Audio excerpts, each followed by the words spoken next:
Last వీడియోలో అయితే మా హస్బెండ్ బర్త్డే జరిగింది కదా. ఇదైతే నా బర్త్డే వ్లాగ్. ఇది నా బర్త్డేకి ముందు రోజు. రోజులాగే వినాయకుడి దగ్గరికి వెళ్ళాము. ఇంకా ఈరోజైతే మేము అన్నదానం ప్రొవైడ్ చేస్తున్నాము. బర్త్డే రోజైతే పూజ చేయించుకోవచ్చు అనేసి బిఫోర్ డే అన్నదానం ప్రొవైడ్ చేశాము.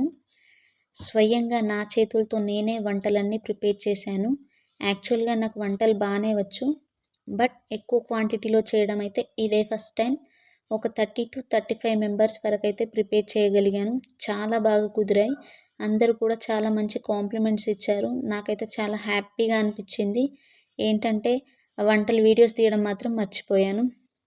ఇంకా వినాయకుడి దగ్గరనే 11:30-11:40 వరకు అయితే టైం స్పెండ్ చేసి ఇంటికైతే వచ్చేసాము.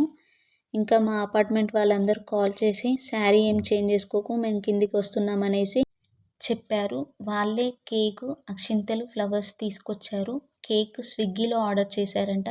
నాకైతే చాలా హ్యాపీగా అనిపించింది. ఇంత మంచి ఫ్యామిలీ ఫ్రెండ్స్ దొరికారనేసి. ఈ ఇంటికి రాకముందైతే చాలా టెన్షన్ పడ్డాము, అక్కడ ఎలా ఉంటారో ఏంటో పిల్లలకైనా మాకైనా అనేసి. బట్ ఇంత మంచి ఫ్యామిలీ మెంబర్స్ దొరికారు మాకైతే. అందరం కూడా ఒక ఫ్యామిలీ మెంబర్స్ ఎలా ఉంటారో అలా ఉంటాం అందరం కలిసి.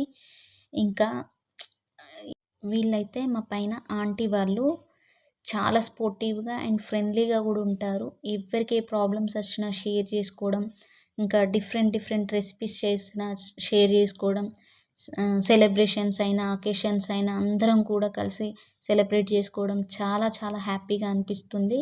ఎవ్రీ ఇయర్ కూడా మా బర్త్డేస్ అయినా మ్యారేజ్ డేస్ అయినా చాలా సింపుల్గా మేమే 4 మెంబర్స్ సెలబ్రేట్ చేసుకునే వాళ్ళం, టెంపుల్కి అలా వెళ్ళేసి. బట్ ఈ ఇయర్ మాత్రం ఇంత మంచి ఫ్యామిలీ మెంబర్స్ మధ్యలో జరుపుకోవడం అనేది నేను చాలా లక్కీగా ఫీల్ అవుతున్నాను. ఇంకా కేక్ కటింగ్ అయిపోయాక కొన్ని పిక్స్ కూడా దిగాము. అప్పటికే 12:30 అయిపోయింది. ఇంకా 1-1:30 వరకు అయితే చాలా కబుర్లు చెప్పుకున్నాము. మేమందరం కూడా కలిస్తే అలా ఉంటుంది.